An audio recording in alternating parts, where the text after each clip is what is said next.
HRN listeners. As we celebrate our 15th year, we are deepening our commitment to giving voice to the next generation of food systems storytellers, and we need your help. Our internship and fellowship programs help activate new possibilities for underrepresented and underestimated young people through experiential journalism, audio engineering, and production training. Through these unique programs, HRN helps food equity stewards build essential workforce readiness skills that expand their potential and foster economic mobility.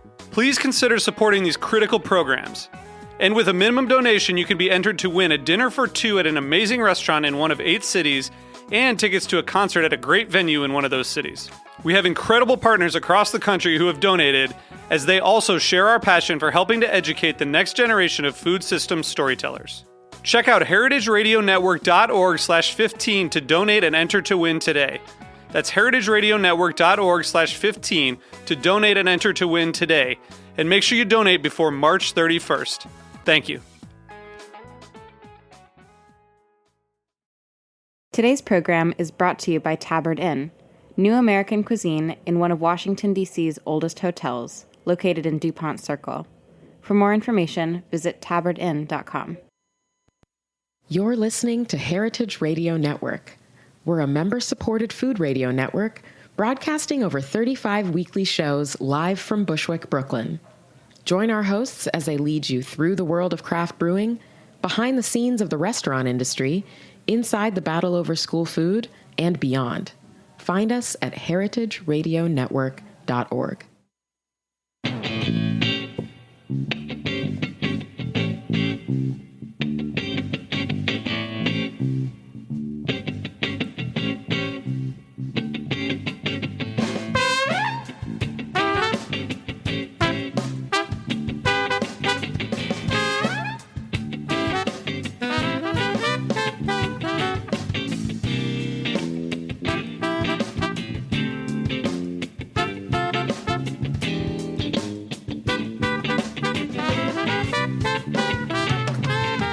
Welcome to the Grape Nation, your weekly wine journey. Our guest is Henry Rich, entrepreneur, restaurateur, and wine guy. We'll talk to Henry about the food scene in Brooklyn, natural wines, and his new restaurant, Metta. We'll taste the California ferment for our weekly wine sip. I'm Sam Ben-Ruby. Stay with us for the Grape Nation on the Heritage Radio Network. We bring wine to the people. Henry Rich has made his mark on Brooklyn dining and the Brooklyn dining wine scene. He's managing partner of Purslane, a catering and events company in Brooklyn. Rucola, did I forget? Yeah, no, you got it. Rucola, which is a rustic northern Italian restaurant in Boerum Hill. Fitzcarraldo, an event space in Bushwick. Franklin and Kent in Greenpoint, another event space, and a Threes Brewery location. And his newest restaurant, Metta, an open-fire Asado-style restaurant in Fort Greene. Henry has been working towards providing sustainable, healthy, delicious, and affordable food in Brooklyn since first opening Rucola in 2011. All of Henry's restaurants have an inventive and interesting wine program, including June, his natural wine bar on Cobble Hill. I'm done reading. Well, thank you. Welcome to the show, Henry. Thanks for coming in. My pleasure. All right, so I want to give our audience a little background on who you are, because you've certainly, like I said, made your mark on the restaurant scene in Brooklyn. So give us a little background. Tell us about your journey in life, wine, and restaurants that got you to pretty much where you are today, which is here, and Metta, which is your current project. And, you know, do it chronologically with restaurant openings. Sure. Well, actually, my first job out of college was working in a wine shop in Princeton. Really? Actually, yeah, the Corkscrew. Where was that? That was on Hullfish in Palmer Square. Right. And I worked for a guy there that kind of taught me the value of doing things of quality, but also keeping them within a price range that people could actually afford, and taking some pride in that. Something you've carried through. Yeah, I've tried. People would come in asking for a bottle between $20 and $30, and he would sell them something for $10, but he said it was going to be better than what they expected, and then they were a customer for life. So we definitely took that attitude into Rucola, where we tried to kind of over-deliver for the price point in that neighborhood, and just make Well, don't jump ahead. Rucola is one of your restaurants, but before you got to Rucola, anything else happening? I started a breath mint company that... Which I thought was curious when I read that. Just let's quickly talk about that for half a minute. We can talk about that. So this very funky mint called Oral Fixation. All right, yes. Kind of retro package. Just what motivated you to do it? I was just out of college, and I had this idea of starting a business, and it was awesome. We started with food manufacturing, and then went national, and then we went international, and it was pretty exciting because we were distributed in 35 countries across coffee shops. How long were you at that? 6 years. Wow. Yeah, pretty much money? it was good until the recession, at which point we had a British distributor bought by an Icelandic bank, and Lehman Brothers private label. Boy. Yeah, customers in Korea, Brazil. I was just basically in way over my head as my first job. Pretty interesting, though. We sold it in 2010, and then but in doing that, I got a taste for hospitality because we were working in hotels, selling in coffee shops, and I was hanging out with these people that were having a lot more fun than I was in confection. So the week I sold Oral Fixation is the week actually I found Rucola and started the process for.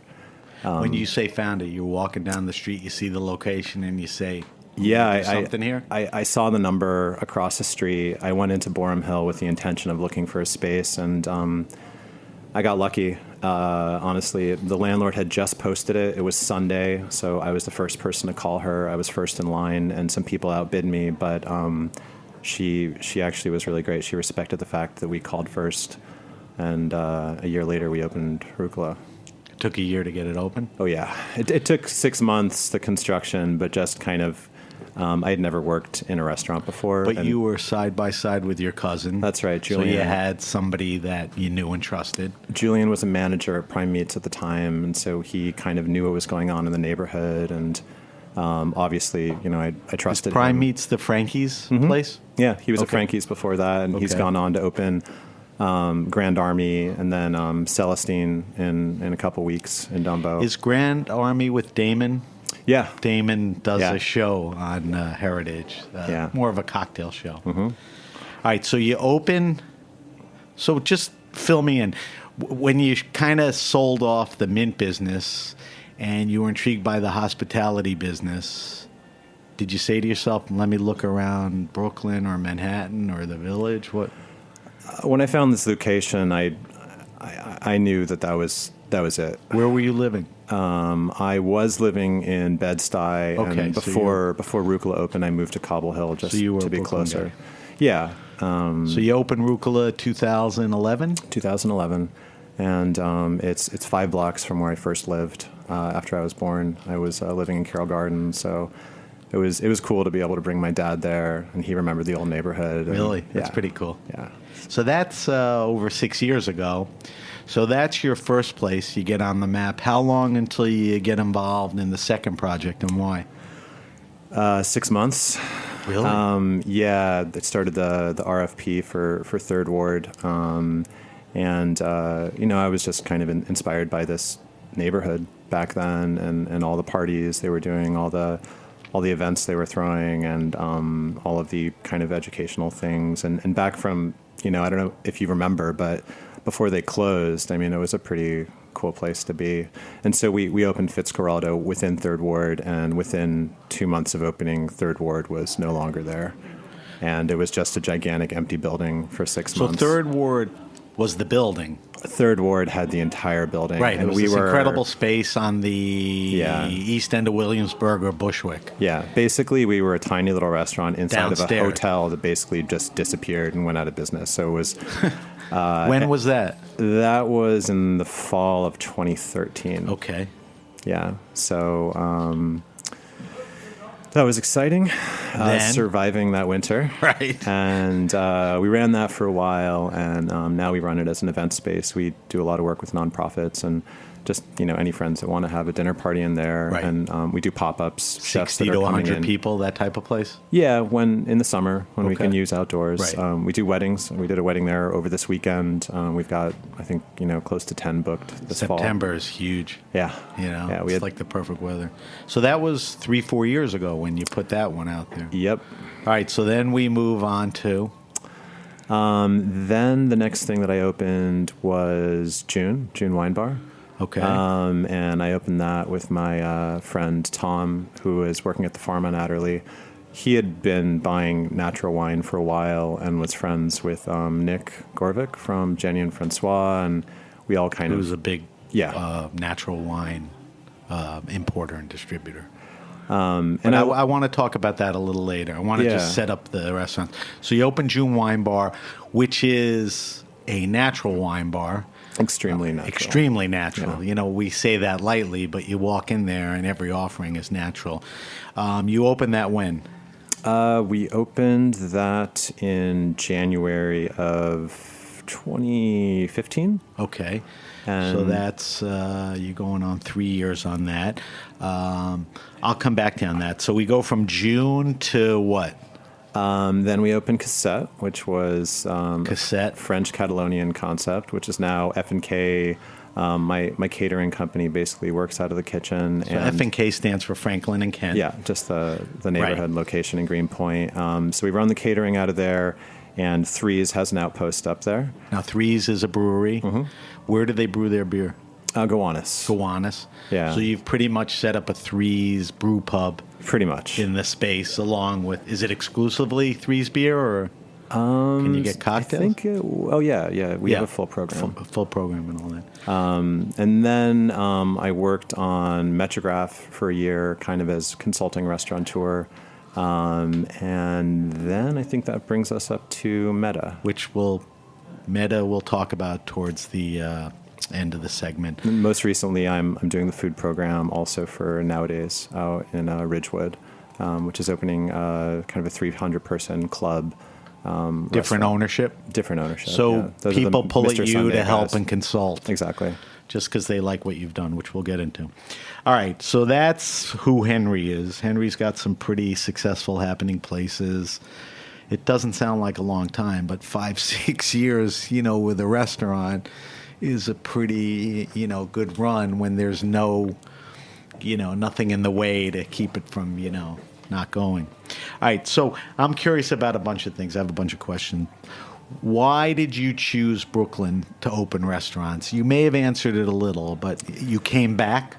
Yeah, I feel like it's just maybe because I first lived here, but I feel like these are communities that I kind of understand and wanted to serve, and I really enjoyed these neighborhoods. And after running a brand that was international, where I was just working at my desk, sending emails to Australia and Japan, and traveling to trade shows, and I couldn't really see the business. We had warehouses all over, and I really just wanted, a brick and mortar. You yearned yeah. for hospitality and to serve people, and I wanted to create a space that would kind of give something to a neighborhood that was important to me, and I wanted to be able to see our guests.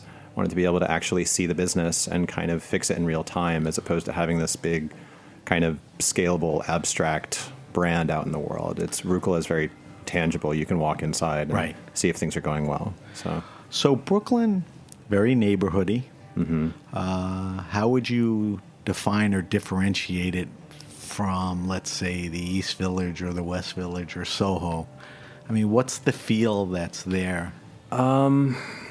For me, it felt a little bit more European, more approachable, and the restaurants in Manhattan. You have some of the best restaurants in the world, and prices. I was never interested in opening a restaurant that only served kind of the financial services industry, or people could only afford to go to once a year. And I didn't feel like there were as many opportunities in Manhattan neighborhoods to open a place that even I could afford to go to on a regular basis. I had mentioned in the intro that besides sustainability, affordability. Yeah, thanks for noticing. And very important. Continued that. So you're happy you're in Brooklyn. tell me this for me. When did the, quote, hipster restaurant scene, or whatever word you want to use, begin in Brooklyn? I remember years ago, and I'm older than you, Brooklyn Heights was sort of cool. You know, that's not in the discussion now. You have Greenpoint, you have Williamsburg, you have Boerum Hill, Cobble, Clinton, Carroll. But when, in your mind, or when did you notice that Brooklyn really became a destination for inventive and creative people in restaurants? I think it happened in stages. I remember when, I think maybe it was Grocery got like a 28 in Zaga, and back when people were really was that Marlowe? Tracking that. No, it was, I think it was the Grocery. It was just the, right. Yeah. Okay. And yeah, sure. Tarlow, not Marlowe. Well, yeah, obviously in '99 created kind of the ultimate hipster destination in Was diner. that a fair kickoff that time? '99 was the beginning of another. Yeah, I wasn't here, Okay. and I don't know that my restaurants are terribly hip. I never found that we were in conversation with places like Tarlow's. I was more looking to recreate some version of a small town restaurant that I may have found in some outskirt of Paris or Well, I'll Northern pay you Italy. a compliment, because by not trying to be hip and just to follow your idea and plan, which was to create an affordable neighborhood restaurant with sustainably offered foods and all of that, that's hip without, it's the right thing, and the right thing is cool, and that's hip. So don't be insulted that it's a hipster place. It's just a very hip. Metta, your new place, which we'll talk about, is a very cool concept, which makes it hip and all of that. But I guess you push off the hipster thing, 'cause, but there's definitely a Williamsburg hipster. And I did open a restaurant in Third Ward, and we are sitting in Roberta. So yeah, right. You're And Roberta's played a part in getting people in Bushwick, right? absolutely, yeah. All right, so each restaurant, different food theme. How'd you come up with the concepts? Like, we tried to do something contextually appropriate. So the neighborhoods that I've been lucky to open in, many of them are just so inspiring in their own right.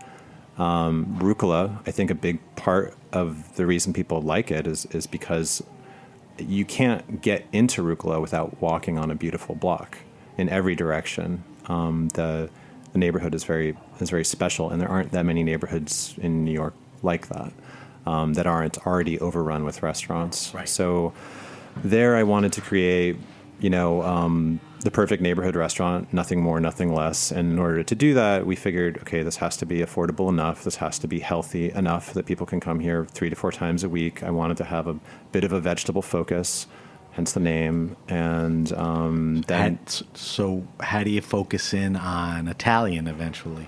I wanted to do something ingredient driven. Honestly, because of my training and my first wine job, my boss was French, and he was, Mr. Terroir, and The all guy about in Princeton? Yeah, Really? Yeah, and I realized that kind of the food equivalent to his wine philosophy was Italian, and I wanted to do things with kind of inspired by the slow food movement, and that came out of Northern Italy, and so it's.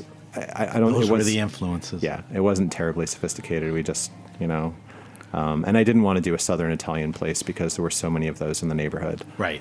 So you kind of found your niche. Patrick Martins, who pretty much started Heritage Radio, owns Heritage Foods, which is a heritage meat distributor, and he brought the slow food movement with Carlo Petrini to the U.S. 25 years ago, and still pretty much involved, which is a nice thing. So wine's a pretty important part of all your restaurants. You and I talked off air. You're a wine-centric guy.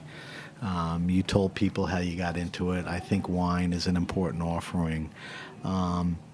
So each restaurant is different. Let's just talk about, how you determine what wines for each restaurant. I would guess it's cuisine, but you have an overall philosophy. the philosophy is Natural, more natural, but really wines that come from a particular place and a particular style. If you try every single wine on my list and you like every one, then we have nowhere near a diverse enough collection. I want the wines to have very clear perspectives, and I think my palate may just be a little. I like simpler, kind of cleaner, clearer expressions of fruit and structure. I think they go well with food, and, I like them by themselves. So that's kind of and I want them to be affordable-ish. Right. So Rucola,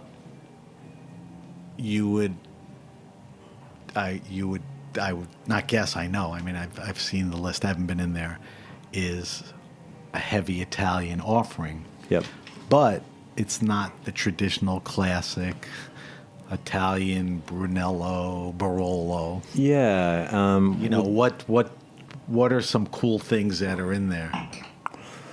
One of my favorite things is probably, and we have this at Metta as well, the Auton Fumin.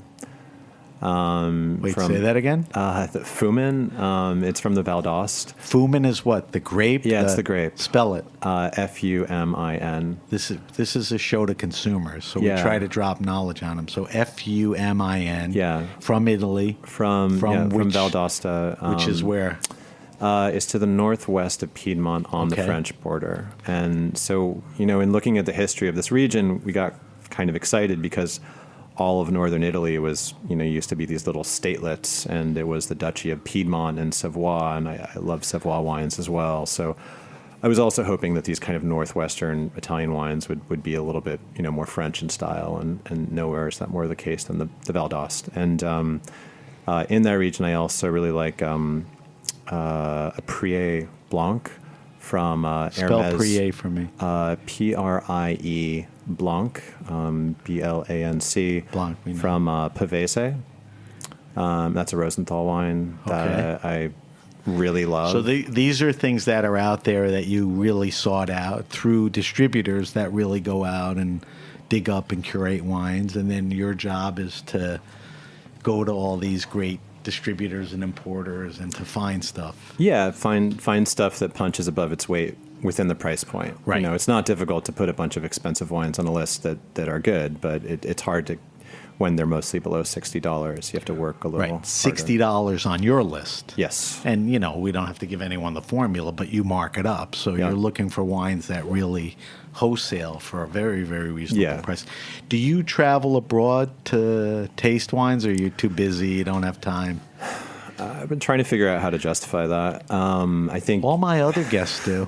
Sev Peru from 10 Bells is in Europe for 3 months. No, I know. Pascaline is in, France.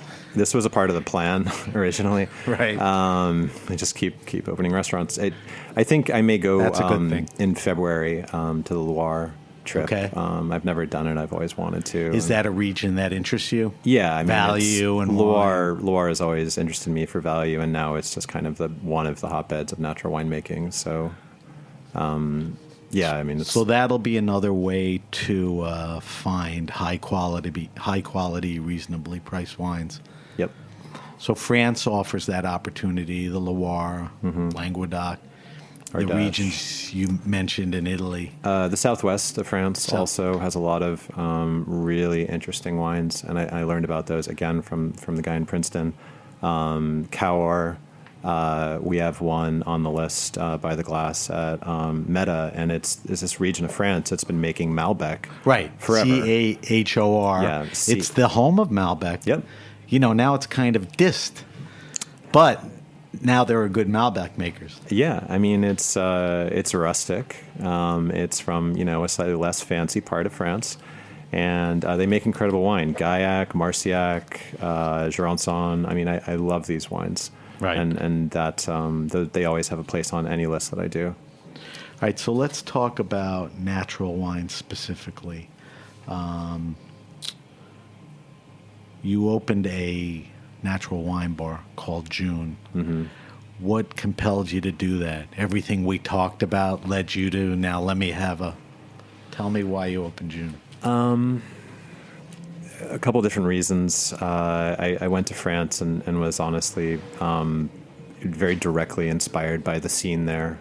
In whenever I went, the 2013, and I went to kind of all the places like Chateaubriand, Septime, Le Barricou, and thought I would really love to go to a place like this in Brooklyn. This was before the Four Horsemen opened. The only place that I was getting natural wine regularly that was a bar was 10 Bells. Right. And I would go to restaurants to drink good wine, and Tom and I would talk about this. We might go to Franny's or something. And the other thing, yeah, no more Franny's.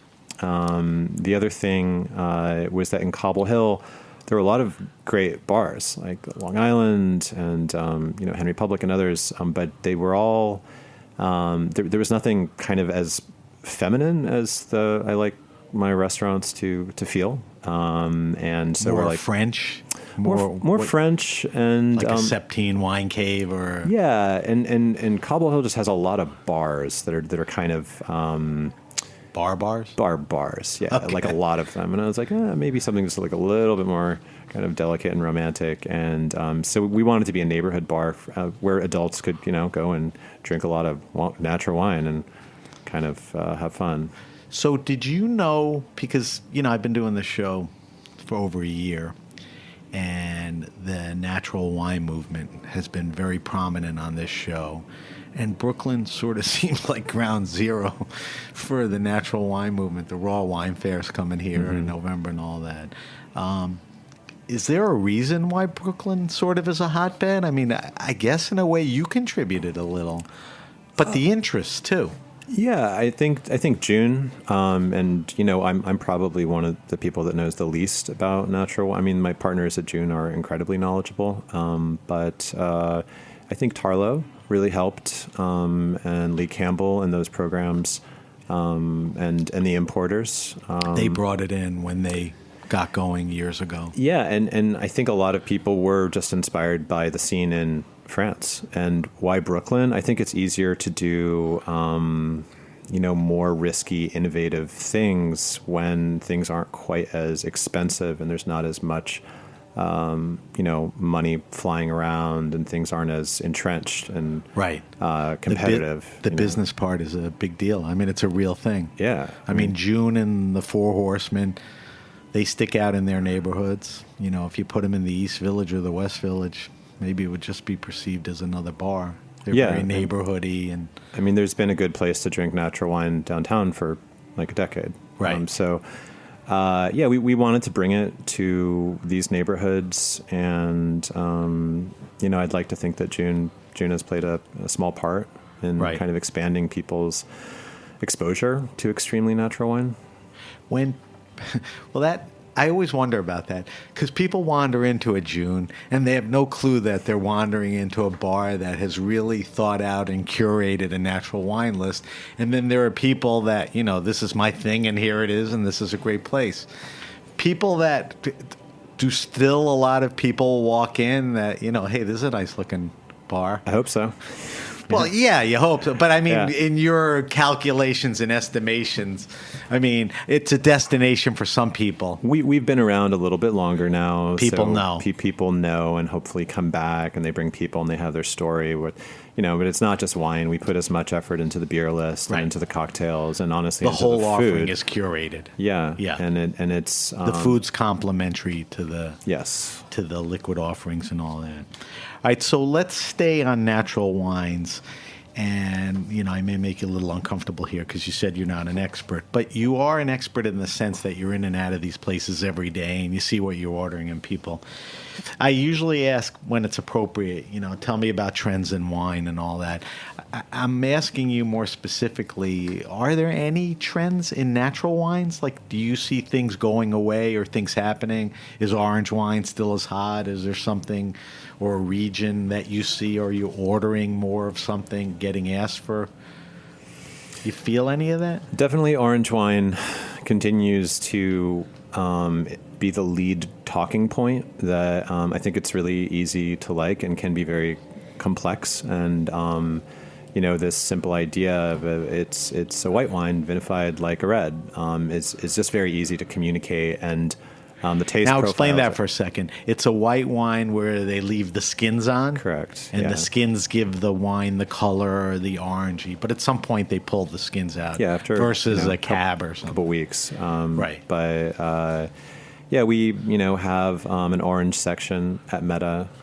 We have an orange and a sparkling orange section at June. Only June would have a sparkling orange section. Yeah. Right. Yeah.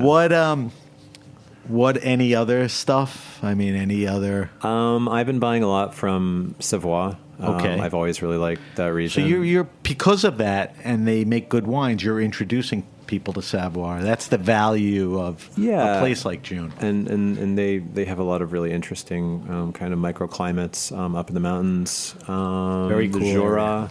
I feel like natural wine is still at the beginning of becoming more mainstream. And one of the things that's interesting is that they tend to be non-industrialized. So if you have a really small producer that gets really, really famous, it just becomes more and more highly allocated and more expensive. So, it's the movement needs to expand to keep up with demand so it doesn't become another kind of Burgundy situation. But, you talk about that because the interest, gets higher, and the demand obviously gets higher, and the producers are these smaller, natural winemakers. They only produce as much as they do. Mm-hmm. Yeah. But do you see bigger restaurants when you talk about mainstream moving into, a deeper natural wine offering? Like, would you go into Per Se and, they're going to start laying out? I mean, it's right for some places and not for others, or... I don't know. I think most of the big lists at this point, if they have absolutely no natural wines, would be remiss if somebody comes in for an expensive tasting menu and they say, I want a chilled natural red wine, and you've got nothing on like a 20-page book. Well, that's the other side. Problem. The restaurant should be smart enough and have a responsibility. What I'm worried about is I'm not sure the guy that's going to Per Se or any of those restaurants is really looking to drink natural wines. I hope that changes. I think it And there's will. other opportunities at other places, to drink that.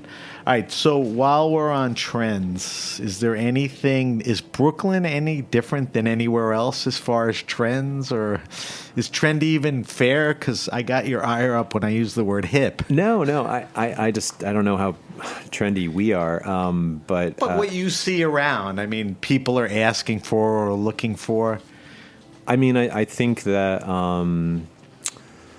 I think the natural wine, and I guess if you could, expand that a little bit, a lot of the kind of low intervention techniques of natural wine, I would say that we, bring to some of the food in Metta as well, where we're using kind of age-old preservation techniques. I want to come to that. Here's what we're going to do.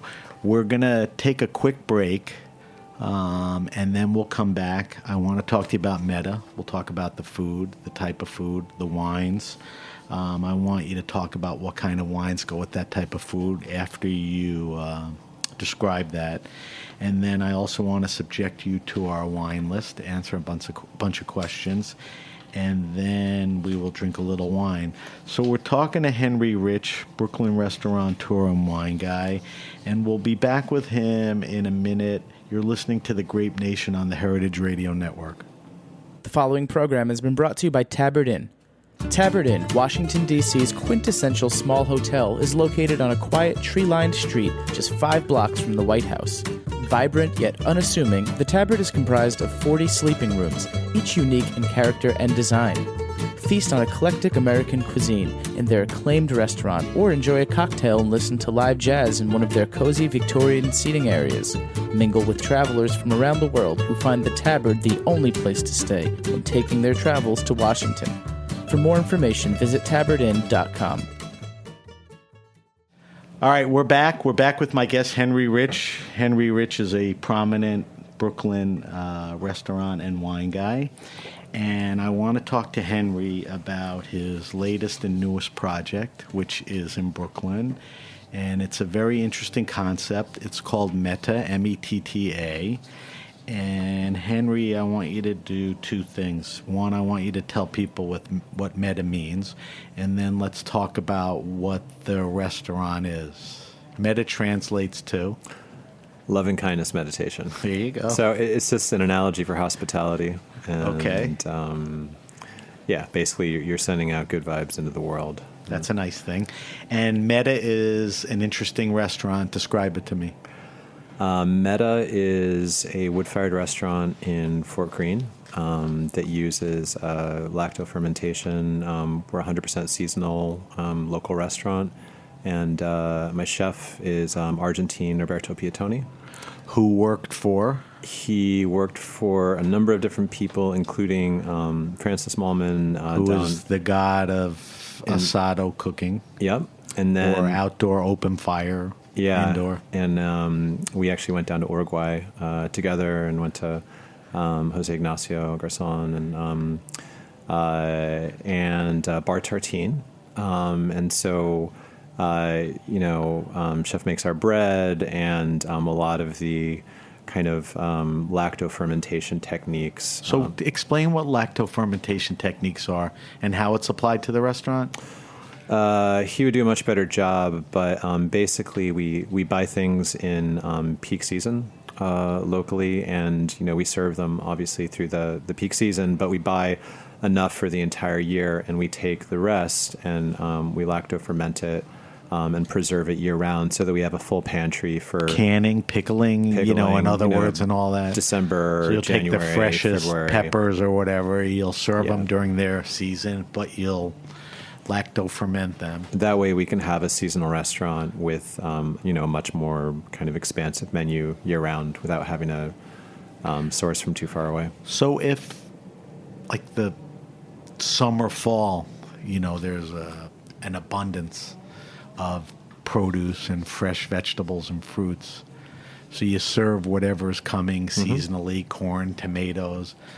Are you saying that as the winter comes around, you take whatever's available, but that's when you ratchet up the fermented stuff? Yeah, we still do some fermented stuff during mix it during the summer, right? Just because it's the combination of wood fire flavors and fermented produce is kind of that's our signature combination. Do you do curing too? Yeah, that's a question for chef. Is it? Yeah. Okay. So Asado, which is the wood-fired grill, which is very prominent in the restaurant. Do you have a gas line in the restaurant? No gas. Yeah. So, it's really a wood-fired, restaurant in that sense. You usually think, if you know Francis Mallman or you read all these magazines, you see these huge slabs of meat hanging down. But you're fairly vegetable forward, as you said, right? Yeah. All the proper meats are there, but there's a ton of vegetables. Is that what you're saying? Yeah, well, there's also a big focus on health, and we try to have European portions where it's like the piece of meat on the plate isn't huge. There's a lot of other things going on, and that complement exactly. So you're getting a taste of everything instead of a big 39-ounce ribeye or something. Yeah, no, but we have a fair amount of meat on the menu as well. But if you were a vegetarian or vegan, you could go to Metta and not leave full for sure. What about fish? Not as much? We have fish. Okay. Yeah, we've done, bluefish and bass. And all right, so let's talk wine, because this is a pretty good setup. You can help me here. We're talking about a wood-fired grill, very vegetable forward, although all the meats are offered there. Fermented everything. Whatever's coming off the field, you're serving it and fermenting it. Things are smoky, charred, all kinds of stuff. So I would assume you have to design a wine list different than, your other restaurants. Yeah. So what's the thought? What did you have to move towards there? More natural wine. Honestly, with a lot of the kind of wilder acidities with the fermentation that we do. So you needed more acidic wines. We needed wines that would stand up to, if you're getting lamb in kind of a sour soup, you probably should have maybe, an orange wine or some kind of chilled red or something that has a little bit more going on, because otherwise it's not going to stand up to the complexity of the food with all of the fermentation flavors in the food. Right. Had a red and white split, you would think wood-fired foods, a lot of meat, more reds. Is that necessarily the case, or that's naturally the case? Yeah, it's more the case, and then a lot of very structured white wines and orange wines. We have an Arneson by the glass that has enough. What'd you call it? Arnese, from Arroyo. Arneis. Yeah, right. So from Giovanni Almondo, and it's, first of all, it's just one of my favorite white wines in the world, but pairs well with most of our appetizers, in particular, the salad. It would pair well with the sour soup, and it has these kind of really beautiful racy acidity, and decent structure. And then we have the Turpin Quinta Corto on the menu, and that is an orange wine by the glass that we have. The producer is Franco Turpin. Terpin. Pin. Yeah, and he has vineyards on both sides of the border between Slovenia and Friuli. Okay. So he's pretty awesome natural winemaker, and being able to pour that by the glass, bit of a stretch, but people always think when you see wine by the glass, they're just pushing out, cheaper wines. In restaurants like yours and in June, I mean, you go out of your way to curate wines that the glass offerings are spectacular and not available. Like the wines we're talking about, are they easy to find retail-wise? Not so easy, right? No, and it just means we need to switch it up more. Maybe I'll be able to get 10 cases of something for the year, but I'll put it on by the glass, serve it for a month and a half, and then, I have to find something else. But, right. There are worse things than having to taste wine. Yeah, it's always a moving thing. All right, so you told me what pairs well with some of the vegetables. Let's just get to the grilled smoky red meat. Is that where the Cahors, the Malbec? What else? The Cahors, and again, I would say the Fumin pairs particularly well. I think it's named Fumin because it has kind of a smoky flavor. Right. So we're definitely pairing like with like there, but that's a big takeaway today. Fumin. Yeah. I'll post them too. The Arnese. Those are favorites. Turpin. The Turpin that go well with the cuisine, that are unique and, to your liking. All right, before we get to our wine list, you are a big proponent of sustainable sourcing, which we talked about a little. And I think you do that with food and reality by supporting natural winemakers. You're doing it with natural winemakers. Tell me what sustainable sourcing in food is, how it applies to you and you practice it. Well, probably the biggest thing we do in terms of sustainability is we buy all of our energy renewably, and we cover our entire carbon footprint. So that includes just the cost of existing as a business through immediately actionable pretty carbon admirable offset investments. I mean, for me, just not having any impact would be the bare minimum, and we're working on a program to try to do more than that, so that we could actually have a positive impact on this kind of humanitarian issue. So that's something that I work on a macro level, I would say. That's important to you. Yeah, it's become kind of one of the main. If you're going to move forward, that's a mission that you'll carry with you. All of the restaurants are kind of buy renewable. But do people give a crap? I mean, if I came in and I knew that going in, that may be one of the reasons I go in. If I came in and I stumbled on that, it would be, very impressive. But then there are other people that would have a great experience and have no idea. Yeah, I mean, we don't. How do you get that message out? We don't. You don't. We don't talk about it a ton. I mean, I'm talking about it now, but worth talking about, though, right? Yeah, I think it's something that people don't think a lot about. There are tons of pressures and competing priorities in small restaurants financially, but I think that if you in 2017 you're operating a business, you have kind of a duty to yourself and everyone to do the bare minimum and cover at least your own carbon emissions. But I would say the chefs, they build relationships. They go to the markets. They go to upstate New York. They're very supportive of local farming and farmers. Yeah, and they get a lot out of it. Yeah. They go to the land and they see it. Sometimes people grow things specifically for them. Yeah, there's a very big connection now directly between the farmer and the chef by way of the chef visiting the farm. Yeah, so let's say we're using some kind of heirloom ancient grain for that's from upstate New York. They are actually getting better bread from having done this research and giving this support. There's no sacrifice in buying local. I mean, it's better for everybody. I agree. I mean, I think that's one of the reasons I brought it up, and we'll leave it at that. So that's an important reason why your restaurants, are stand above the others. All right, we're talking to Henry Rich. I want to subject Henry to our wine list. So, Henry, I'm going to ask you a bunch of questions. Nothing hard. Don't get nervous. Sit back down. Buzz through them quickly. You don't have to dwell. I want to know your habits. So, right now, not right here, but what are you drinking now? I mean, are you trying certain things for the restaurant? Are you drinking seasonal wines? Something piquing your curiosity? Yeah. Last night I was drinking Lagrange Tiffin Pet Nat sparkling. Okay. So Lagrange, Legrang. Tiffin is the... Yeah, Tiphaine. Okay.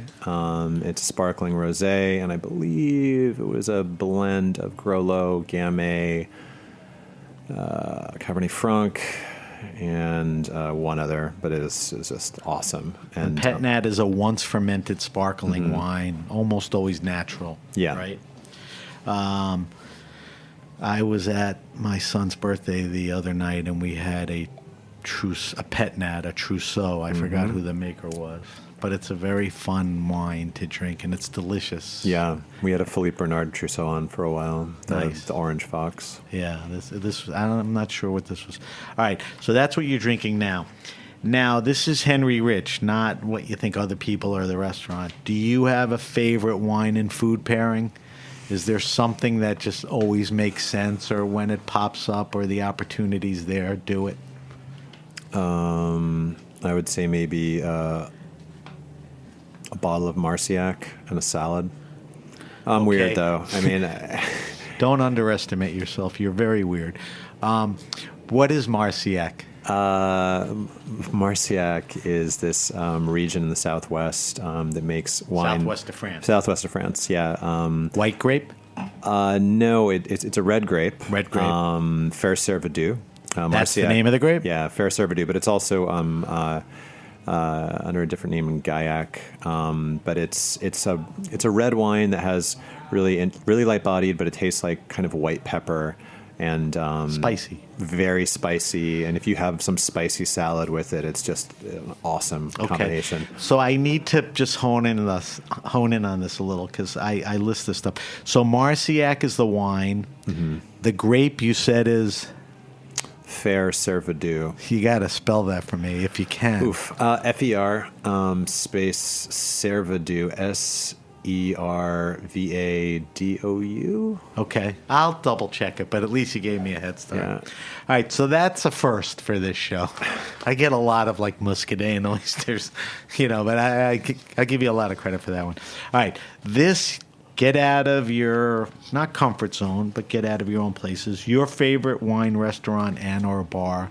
People outside of you that do it well, that, when you go out, you like what they're doing. You can give me something in Brooklyn, Manhattan, both. In New York? Yeah, give me New York City first. I mean, Andrew Tarlow. Like he does a very consistently good job with his lists, and he has been doing that for a long time before it was cool. And I think maybe I had for the first time I had the Yamag Olivier Cousin at Diner 6-7 years ago, and it was eye-opening. It was just awesome. So him, like you, gives a shit about what he's serving, and when you go in there, it's well thought out. Any other places, suggestions? Anything in Manhattan?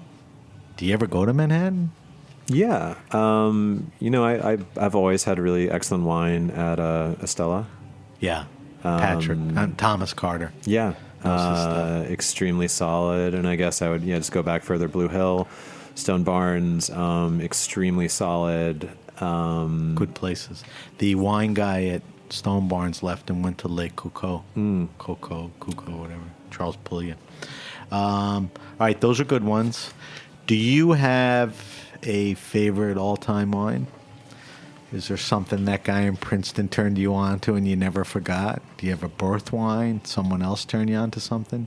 Can you narrow it down to one or two or a type?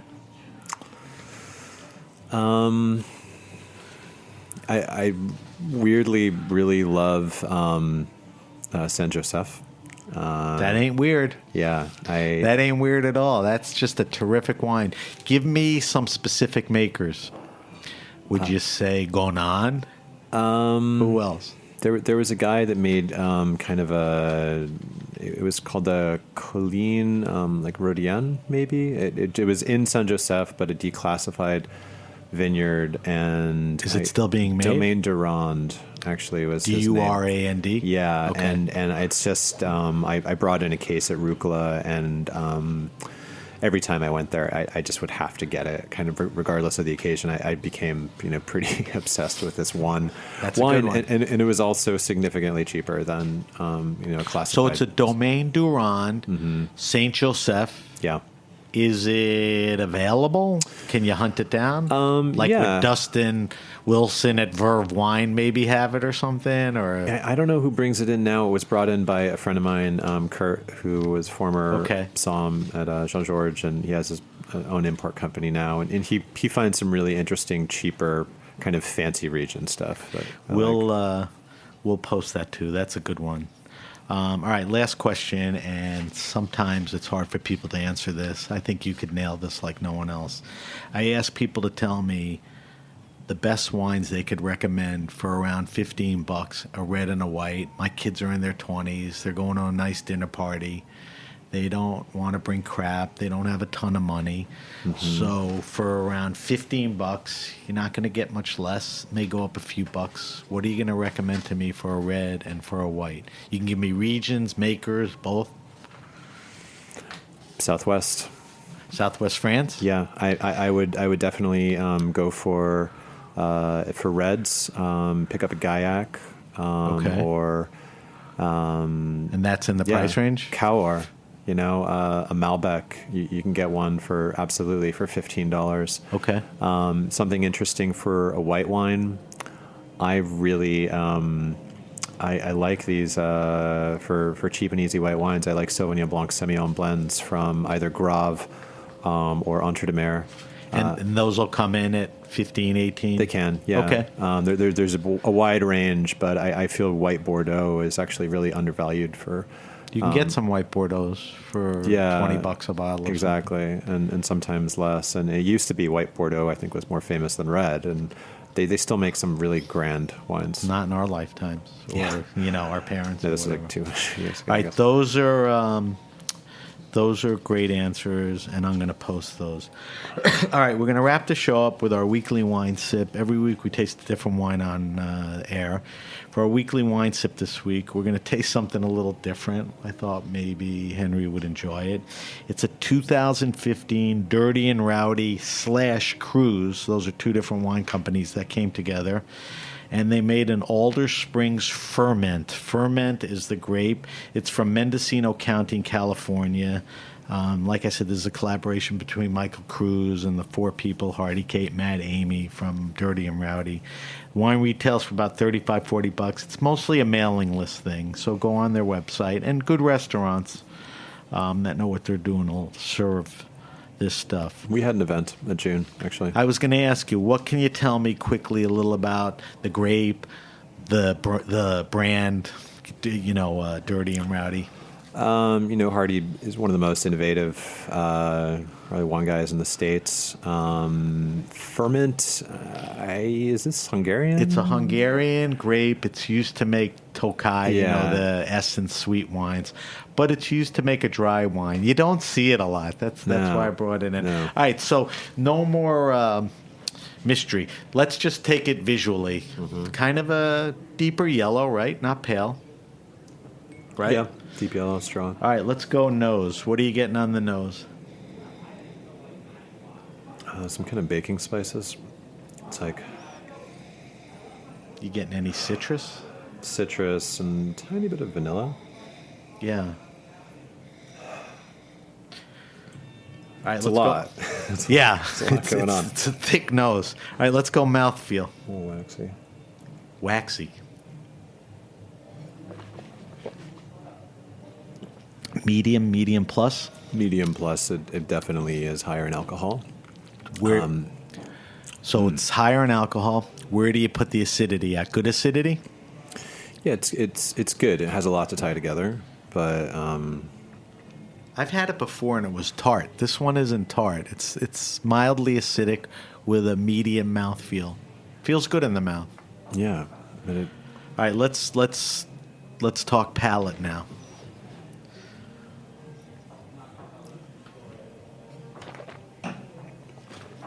What are you getting on the palate? I definitely see what you mean by the tartness. Tiny bit of kumquat. Jesus. And, Good one. And Which is sort of a intense condensed little orange type thing, right? Yeah. It's a weird citrusy thing. and clementine. Clementine. What maybe. else? Any, I hate this word, but stony or minerality? I mean, any of that, or it's sort of clear of that? Yeah, I'm trying to identify what exactly. I'm going to pour some more. That's why you can't hear me. What else? You just can't stay with kumquats. No. Yeah, I mean the citrus, grapefruit. Okay. The minerality, it's kind of slaty, but honestly, it's a little tart forward. It is tart, but on the finish, I get a little like slaty or stony or something. All right, Some what? of the limestone. Yeah. What would you pair this with? What's a good pairing? What would I pair this with? Maybe some kind of whitefish, maybe grilled. Okay, it could hold up to grilled. Yeah. All right. I mean the acidity is pretty racy. It's Yeah. all over the place. Yeah, it stays in the mouth. Do we like this wine? I like this wine. I don't drink a ton of American wine, so for me, like a ferment from the U.S. So I brought it in. I mean, you revealed yourself during the show. I mean, you go out of your way to find some terrific wines. I wouldn't call them crazy, but, a lot of unique regions, unique types of wines and all of that. And I knew that either you had this and you knew it or you didn't. I don't sit around the house a lot and drink a Passion lot fruit? of ferment. Yeah, a little. maybe. All right, so I like this Grapefruit wine. juice? I think it's better the second time I drank it, and I was worried ferment Hungarian Tokaj, that it would be weird or like. No, it's like a citrus salad. Yeah, I mean, it's pretty good. All right, so that's the 2015 Dirty and Rowdy collaboration with Michael Cruz, Alder Springs, which is a famous area. if you're missing summer in the middle of winter, just drink this wine. Good one. From Mendocino County, and we like this. All right, Henry, we're going to wrap up the show. If you have a wine question, a wine happening, or event, hit me up at sam@thegrapenation.com. That's Sam at The Grape Nation. Follow us on Facebook at The Grape Nation. I will post Henry's wine list answers, and I'll list the wine that we drank. We liked it. You could follow us on Instagram at SBenRuby. You could follow us on Twitter at BenRuby. And we just launched a new website, which I've been lazy to update with the last two guests, but I'll get to that. That's www.thegrapenation.com. www.cop.com. www.thegrapenation.com. And Henry, where can we find you and the restaurants on social media? Is that an important thing? No. Okay, I didn't think so, because in doing a little research, I mean, every restaurant has a website. Yeah. And the websites are good, menus, They're wine fine. lists, pictures. So I would recommend I would recommend you go to any of Henry's restaurants, but if you wanted to look them up or research them, just Google them and you'll get to each restaurant site, June, Rucola, Metta for sure, and the event spaces, Purse Lane Catering, Purslane. And nowadays, out in Queens, Ridgewood. Nowadays out in Queens. So that's the best way to keep up with Henry. Henry, I want to thank you for coming in. Thank you. It's nice to be in Brooklyn and to have a Brooklyn guy who's put his heart into it, food-wise, vibe-wise, wine-wise. So thank you for that, and I hope to see you in the future at some of your restaurants. So once again, thank you to Henry Rich. Thank you to our engineer, Vitor, and everyone at the Heritage Radio Network. I'm Sam Ben-Ruby, and you've been listening to The Grape Nation.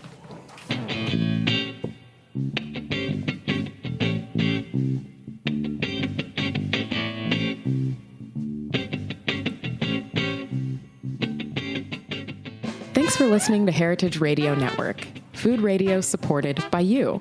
For our freshest content and to hear about exclusive events, subscribe to our newsletter. Enter your email at the bottom of our website, heritageradionetwork.org. Connect with us on Facebook, Instagram, and Twitter at heritage_radio. Heritage Radio Network is a nonprofit organization driving conversations to make the world a better, fairer, more delicious place. And we couldn't do it without support from listeners like you. Want to be a part of the food world's most innovative community? Rate the shows you like, tell your friends, and please join our community by becoming a member. Just click on the beating heart at the top right of our homepage. Thanks for listening.